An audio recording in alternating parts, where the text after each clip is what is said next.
За всяко историческо събитие има изобилие от теории на конспирацията. Дори в древният свят много хора вярвали, че великите паметници на чудеса са били построени от извънземни, вместо от древните им предци. Но има естествено и конспиративни теории, които се отнасят за живота на легендарните хора, променили хода на историята. В това видео събрахме едни от най-интересните теории.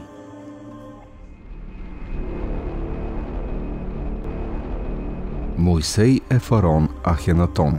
Египетският фараон Ахенатон става известен с неуспешният си опит да създаде монотеистичен култ към Атон.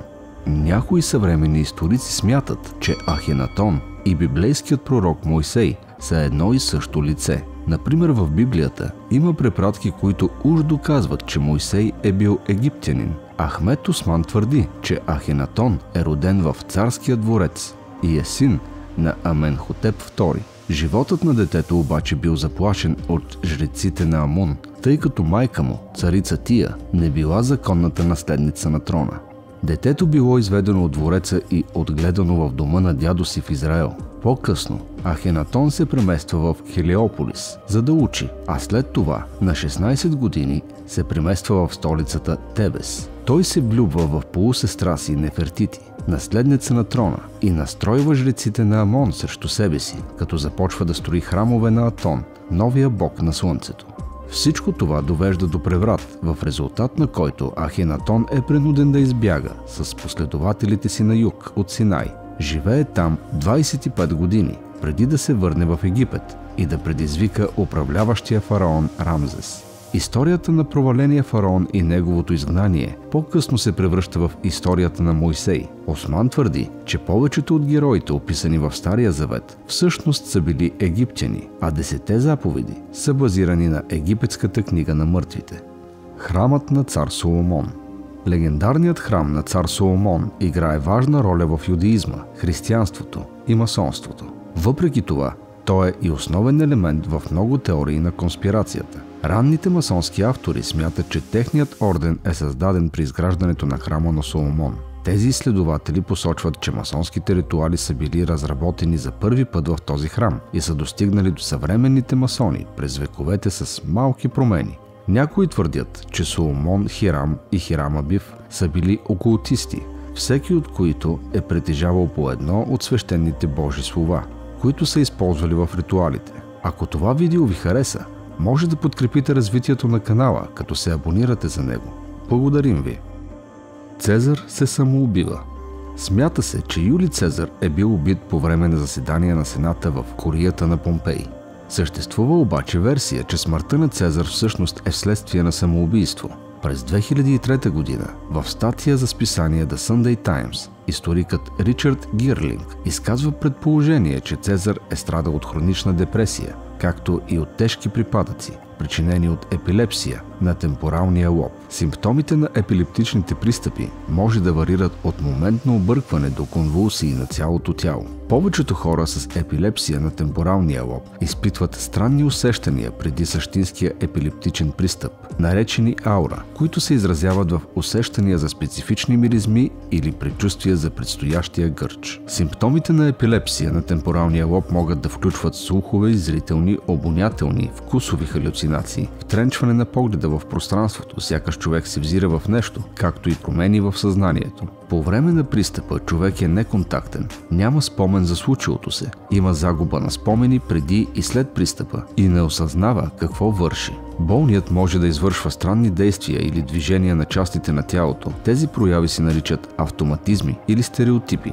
Ако Цезар е бил болен в действителност, то това ще помогне да се обяснят някои от ирационалните му действия, които той предприема в края на живота си, както и фактите за припадъка и постоянната диария. Вярващите в тази конспиративна теория смятат, че Цезар е бил наясно с слуховете за покушението срещу него, затова благоразумно е посочил за свой наследник внука си Август и се е самоубил.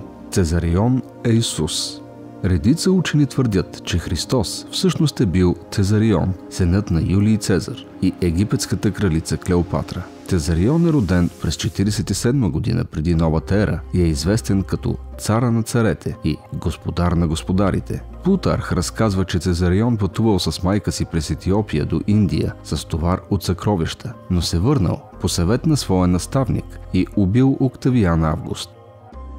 Тази теория гласи, че името Исус всъщност означава син на Изида, а това подкрепя от своя страна идеята, че Клеопатра е била божествено превъплъщение на египетската богиня. Цезарион изучавал лечебните практики на мистериозни египетски школи на майка си. След това избягал в Индия, където започнал да се интересува от ученията на други две божества – Кришна и Буда, и усвоил тайните на източния мистицизъм. В Индия Цезарион става известен като Свети Иса и накрая умира в Кашмир. В резултат на това и въз основа на духовните постижения на Цезарион, чието родословие включва владетелите на Рим, Египет и Израел, се появява легендата за Исус Христос. Същата теория гласи, че Цезарион и съответно Исус Христос е превъплъщение на Александър Велики, чрез македонското родословие на египетската династия на Птолемеите. Убийството на Александър Велики.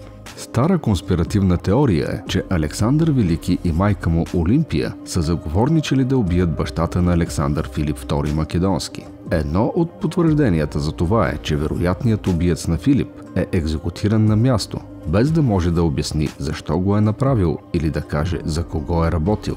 Смъртта на самия Александър във Вавилон през 323 година преди новата ера, след традиционния пир с генералите, също остава загадка.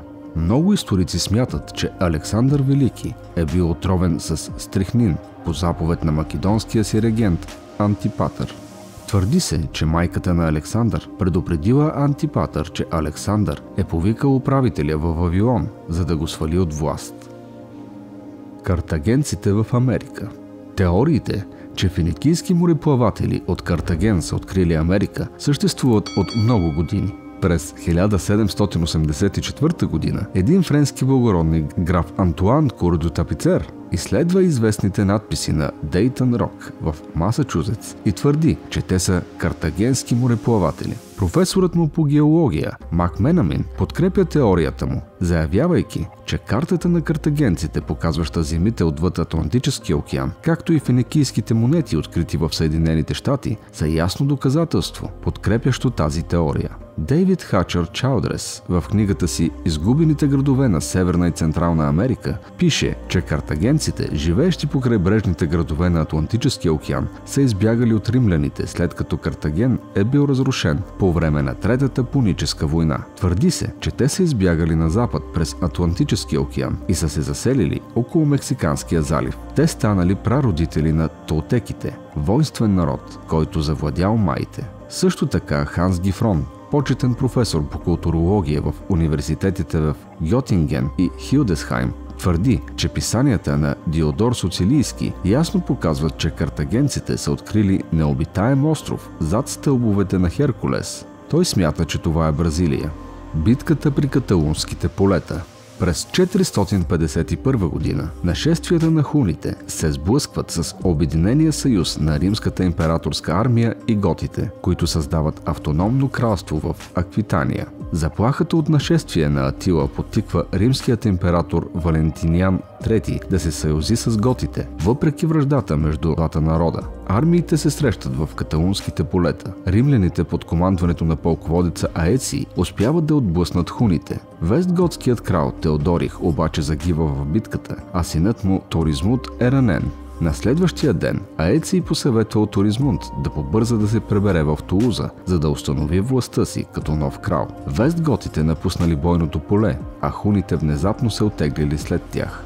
Бургундският историк от 7 век Фредегар твърди, че цялата битка е била внимателно организирана от Аеций, който се опасявал, че победата само ще укрепи новото кралство на готите по границите на Рим и решил да пощади хуните като противовес на готите. Фредегер твърди, че в нощта след битката Аеций тайно се промъкнал в лагера на Атила, казал му за приближаващите подкрепления на готите и обещал да ги принуди да напуснат в замяна на 10 000 солиди. След това Аеций отишъл при Торизмунд и обещал да убеди Атила в замяна на 10 000 солиди да освободи младия крал.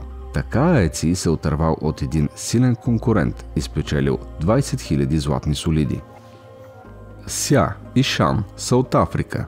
Някои привърженици на теорията за произхода на човешката цивилизация в Африка твърдят, че първите обитатели на континентален Китай са били чернокожи африканци. Те твърдят, че емигрантите от Африка са мигрирали през Иран до териториите на съвременен Китай.